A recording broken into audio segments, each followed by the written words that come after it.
Hi everyone, welcome back to Feather Stitch House. My name's Rebecca and each week on this channel I make videos about embroidery and textile art to help you get creative. We have made it to the halfway point of this year's Winging It project, Pick the Pots. Each week I take a pick out of my 3 plant pots. The first contains colours, the second contains shapes and the third contains stitches, and I use those picks to create an improvised piece of textile art to put in my Pick of the Pots book. Now, this isn't the first Winging It project I've done. This started back in 2022 when we made a felt book. In 2023, we made a quilt on a garden theme, and last year we did a fabric wall hanging journal tracking the things that happened through last year. This year we're doing something really easy to pick up and put down, so you can do as many of these prompts as you like. The whole point though is that you get stitching and try some new stitches and have some creative time just for you. So I'm going to head into my studio and let's get picking. Right, I'm going to start by starting the stopwatch. If you don't know why I do this, by the way, it's not because I'm trying to do it before a certain time is finished. It's so that you can see that there are no edits in this little bit, so that you know that what I pick is what we do. I'm not engineering this. Right, let's give them all a good old stir because we are at the halfway mark. So today's pick is halfway through the project. Doesn't feel like there's any fewer slips in this pot. Right, what's our colour going to be? Please be something good. Pink! Oh no, no, no! Oh no. Oh, I just know about 85% of you are cheering and I am in despair. Right, pink. So we're going to go, we've done a sort of rose pink. We're going to go pink, like cutesy pink. The pink I don't like. Right. Let's pick a shape. What's it going to be? Waves. Oh, how is that appropriate? Oh dear. Waves. Right. Okay, I think it's going to be a simple one, folks. And our stitch is cross stitch. I like cross stitch. I like working with cross stitch. How we get those 3 to work together, I don't know. Right. I'm thinking if you're from the UK and of a certain age, I'm thinking Mrs. Slocum, but Google it if you don't know what I'm talking about. Mrs. Slocum's hair is what I'm thinking, but that's not my style. I think it's probably going to be abstract. So we've got pink as our colour, gone out of order. Waves is our shape, so you could either have like ocean waves or you could have wavy lines, that kind of thing. And cross stitch is our stitch. So cross stitch is super simple to demonstrate. So we'll do that really quickly and then we'll make something. Okay, this is going to be a super fast demo. So I've got some pink thread. This is a little bit stronger than I'm going to use. I might put a little bit of this in, but I'm going to go for more sort of baby pinks, but I didn't think you'd be able to see it very well. So in essence, a cross stitch is 2 straight stitches overlapping each other. So I'm going to bring my needle up. I want to go down diagonally to the right, and then I'm going to go across horizontally to the left and come up directly below where I started. And then I'm going to go up to the right, and that's it. So I'll show you that again. Starting top left, we go diagonally down to bottom right, slide across to bottom left, directly under where we started, and up to top right. Now the reason I do it this way, I mean you can go in any sort of combination of directions, but the reason I go back to the left here well, I'll show you. So I could go up here like that, but then when I make my cross, I'm going to overlap myself on the back, whereas the way I've been doing it, I don't waste too much thread. I end up with this big long stitch going across the back. So that's why I tend to plan my route so that I'm near where my next stitch is going to be.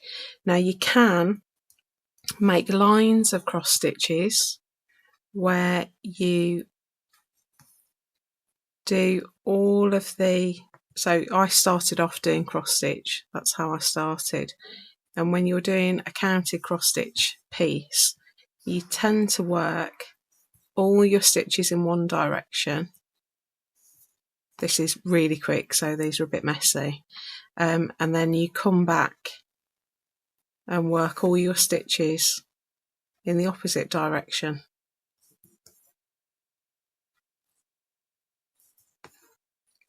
So you can make lines of them like that.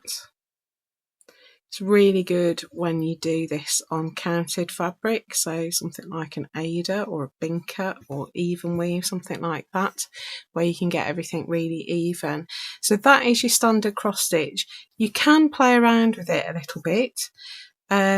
So you can actually make a cross stitch that is rotated 45 degrees, so it sits upright, so it's exactly the same stitch, but we've tipped it a little bit so that, well, I suppose it's rotated 90 degrees, isn't it? We've tipped it so that it's standing on its point, and you can also play around with proportion.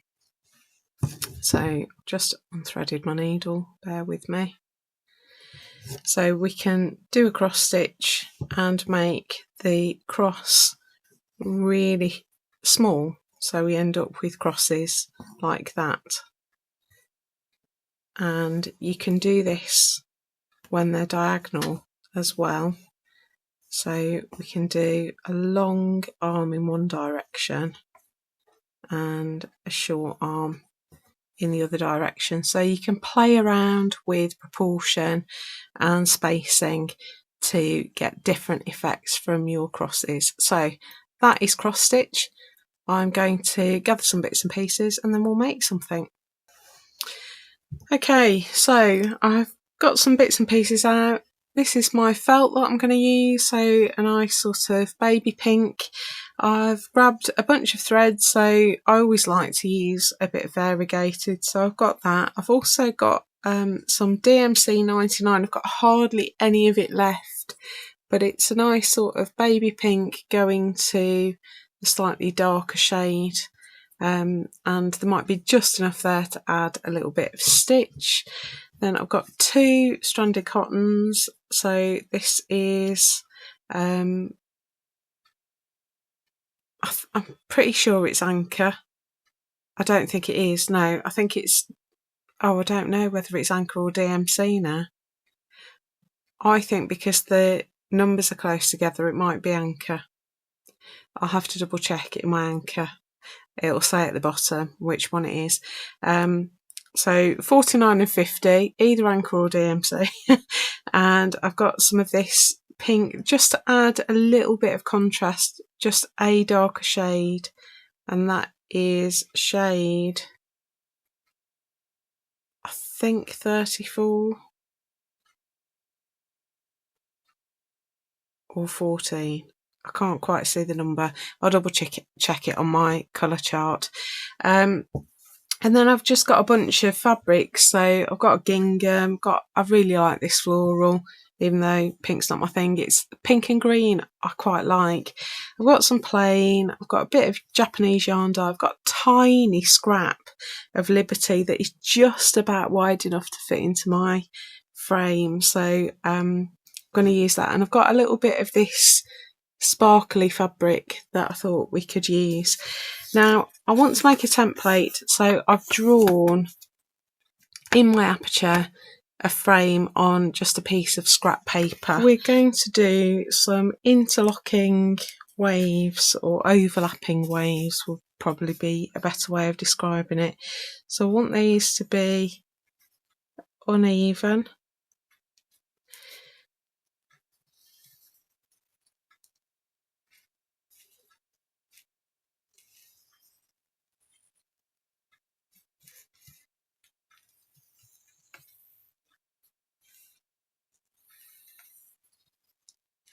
Something like that, and then maybe I need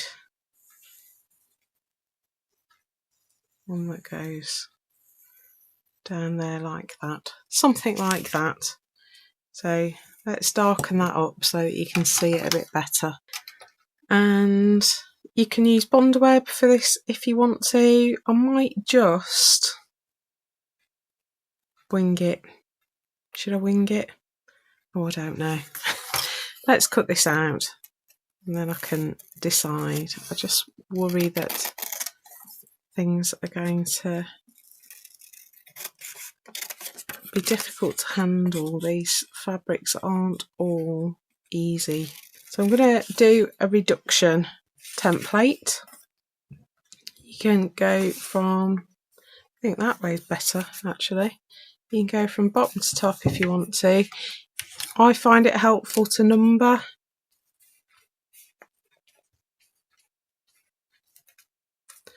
Just so that I don't lose track, and I only cut one out at a time. So let's start with number 1.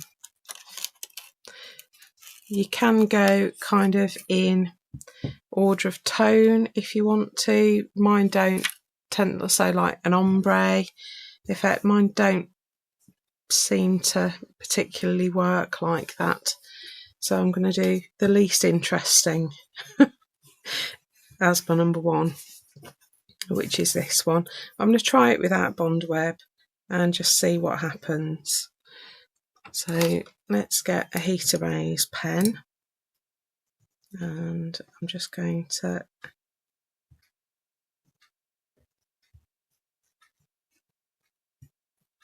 draw my line. You can learn from my recklessness if you want to. So I'm going to try without Bondweb. It may work or it may be an absolute nightmare. So we'll see. I think I'm going to leave a bit of overlap because we can trim back.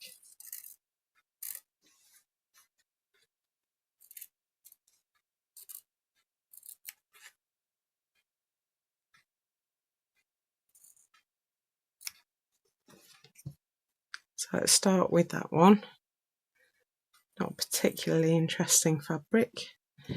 And I'm going to get my trusty glue, put a couple of dabs,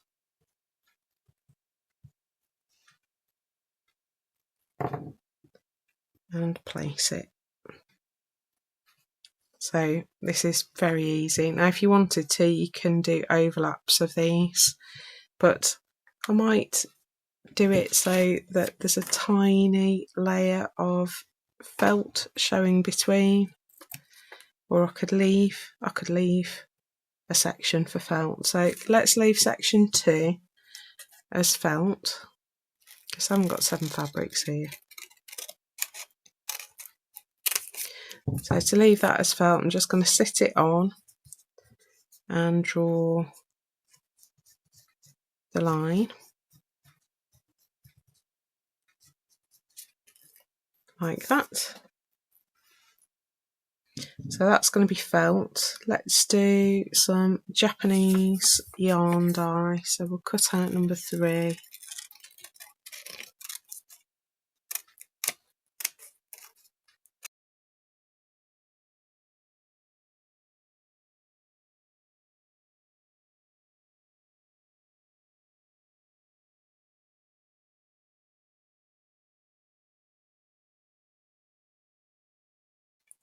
Right, so that's a bit of Japanese yarn dye. Jolly good. Let's get some Liberty for number 4, if we can fit this piece on. Oh, look at that, just about. I do like this pattern. I don't know what it's called. Somebody will know. Tell me in the comments what this Liberty pattern's called. It's one with all the stars on it. But I love it. I quite like the unusual Liberty patterns. I do love the florals, but every now and again they do one that is just different to florals, and I love it.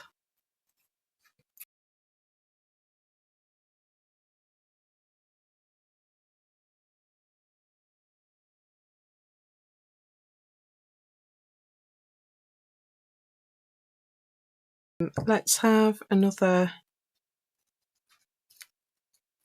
felt section.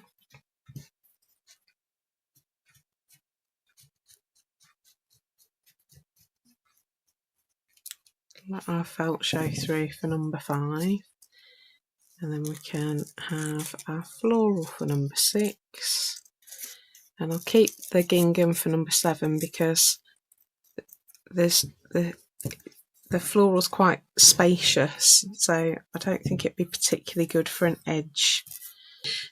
So what I'm going to do is just put a little bit of running stitch invisible based to hold those in place more securely than the glue, and then we'll start adding our decorative stitch over the top.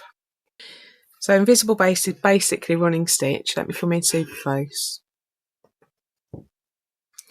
It's running stitch, but what we do is we make our stitch on the front really tiny, so we go back in almost where we've just come out. We're catching maybe 1 or 2 fibres of the weave of the fabric, so we put a teeny tiny stitch in the front and we make a long stitch on the back.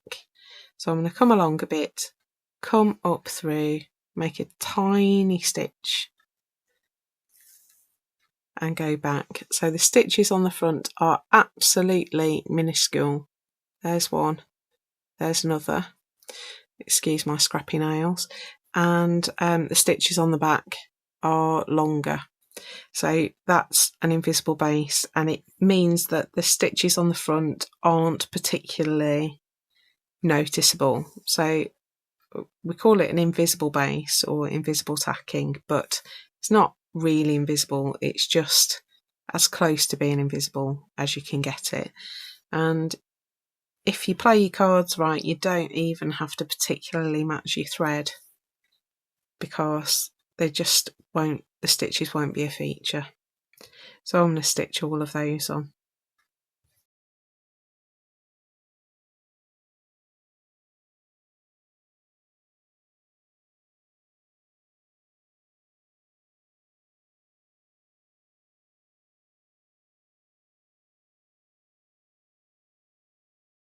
Right, I'm going to carry on and invisibly baste the other 3, and then we'll come back and put on some decorative stitch. Okay, I've put all my pieces on now, and I've stitched around the edge as well. So I haven't decided which way up I like it yet, so we'll see what happens when we add some stitch. So what I want to do is make some waves over the joins, focusing on cross stitches. So I'm going to put some guidelines in. So it's not going to completely cover the joins, but we're going to have some alternative waves. I don't want to cover up all my fabric, but I just want to give myself a little bit of an idea of where to stitch. So let's just do that first one. So I've put a couple of guidelines in, and I'm going to come in, I've got 2 strands of thread here, and I'm just going to add some cross stitches. Now I'm going to stitch them separately because I'm going to layer up different threads. So we're going to play around with thread weight and thickness, and what I think I'll do is each different thread I'll do something different with the cross stitch. So these are all going to be a fairly consistent size,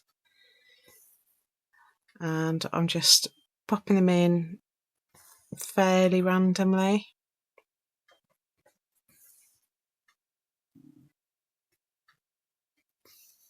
So these are maybe 1/2 centimetre and I'm just stitching over the surface.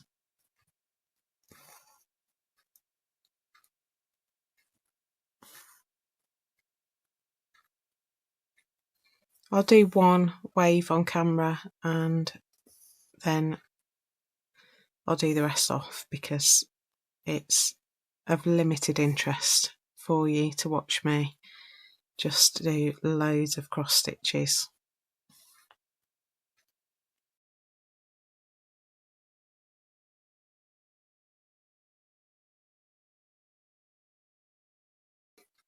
Right, so that's my first pass with that thread. So those stitches are about half a centimetre. I've now got some of my variegated perlé and I'm just going to come in and do another layer of stitches, but I'm going to do something different. So these are going to be much bigger. And I'll be overlapping some of the stitches I've already made.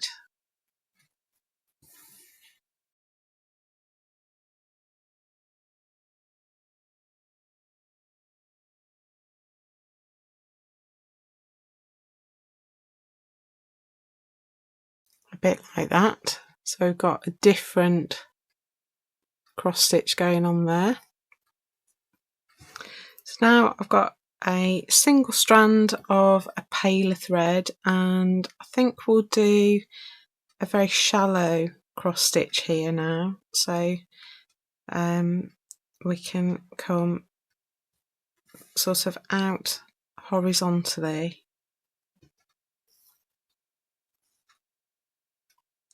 and I'm looking for gaps where I feel like I need something different or just some more thread in a gap.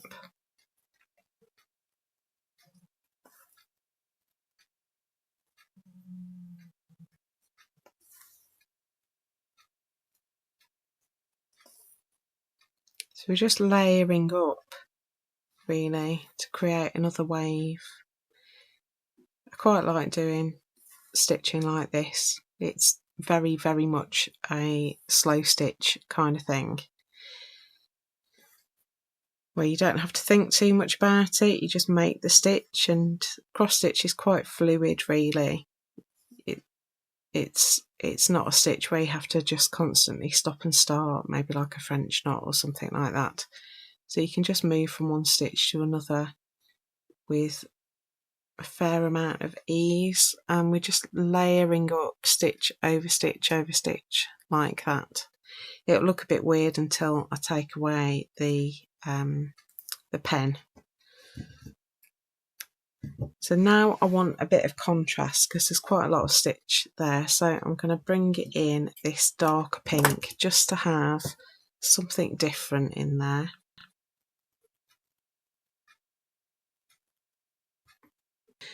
And with this dark pink, because these stitches are going to stand out, I'm going to do little vertical crosses. So rather than doing it like an X, doing it more like a plus. And I'm going to try and keep these as small as I can. So just throwing in something different again. So we've changed the shape of the stitch, we've changed the angle of the stitch, we've changed the colour, and we've changed the thickness of the thread as well. So each time I'm doing a sweep across to create a wave of stitching, I'm trying to mix it so I've got something a bit different happening.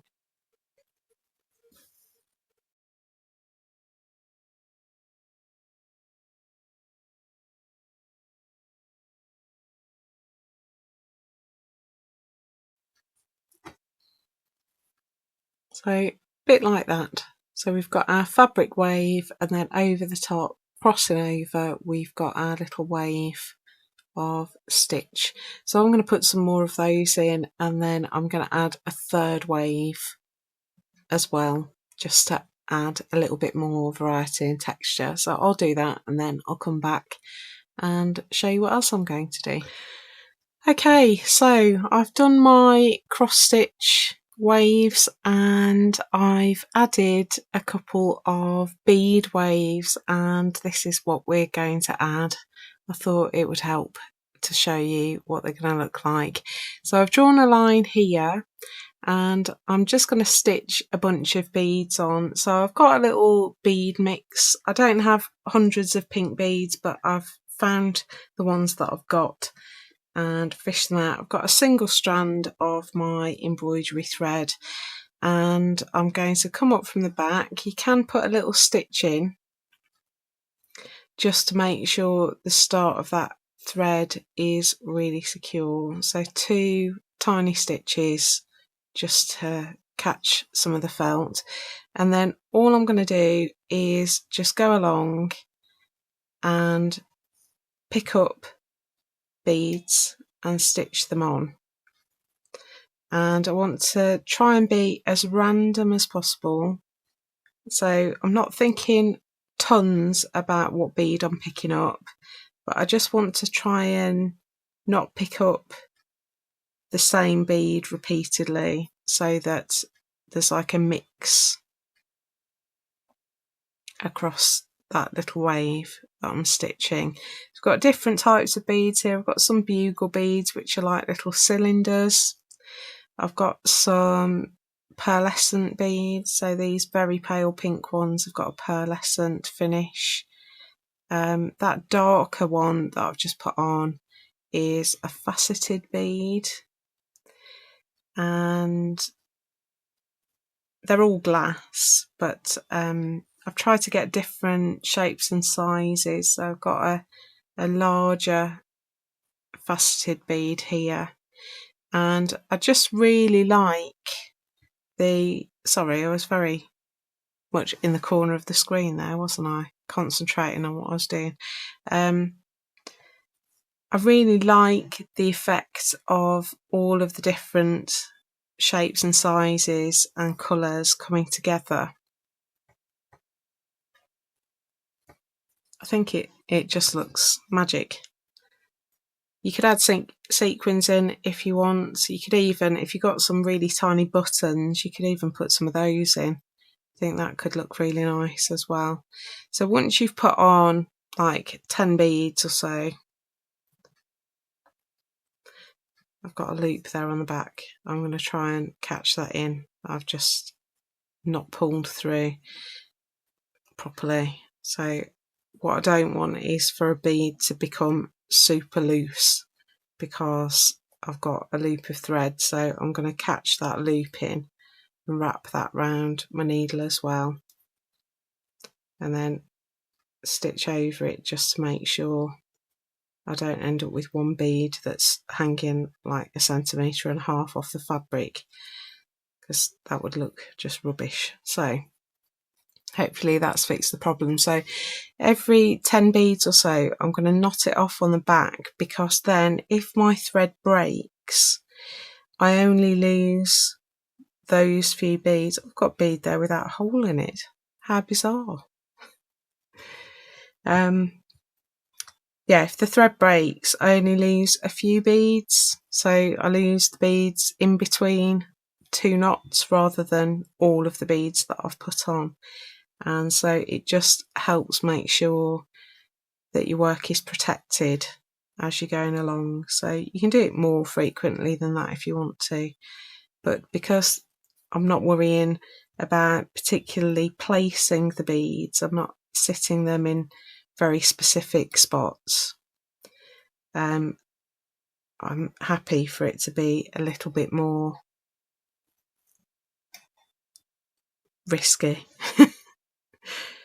So happy to leave a little bit more space between the bead knots, the knots on the back.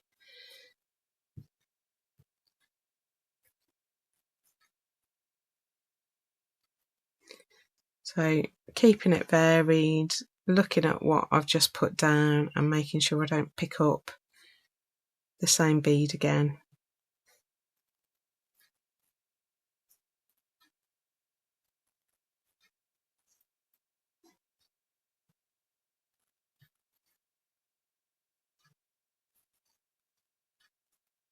You can make your line go thicker at points and thinner at points as well. So just whatever floats your boat.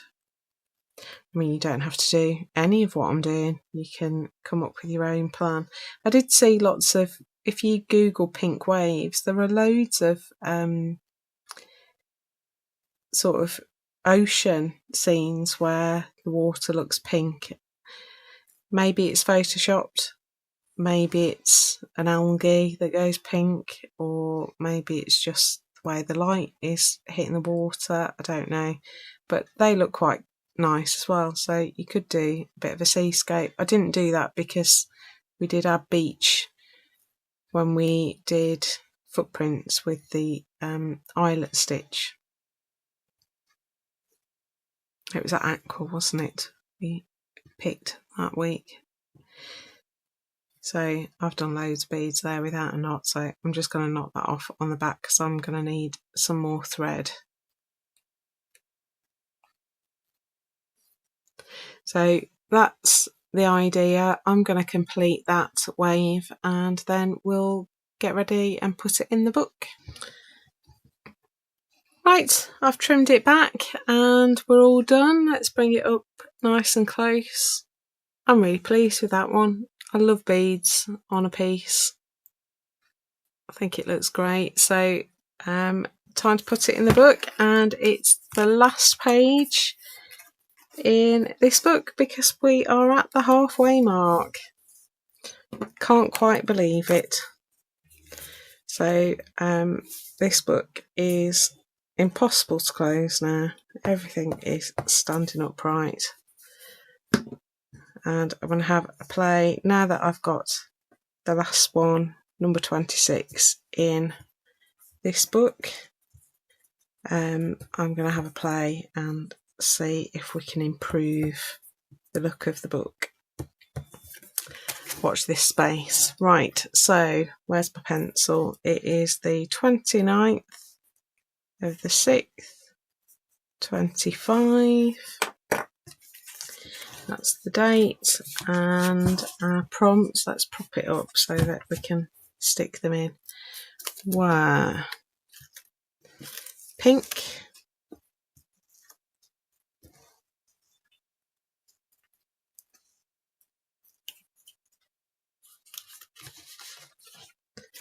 And waves.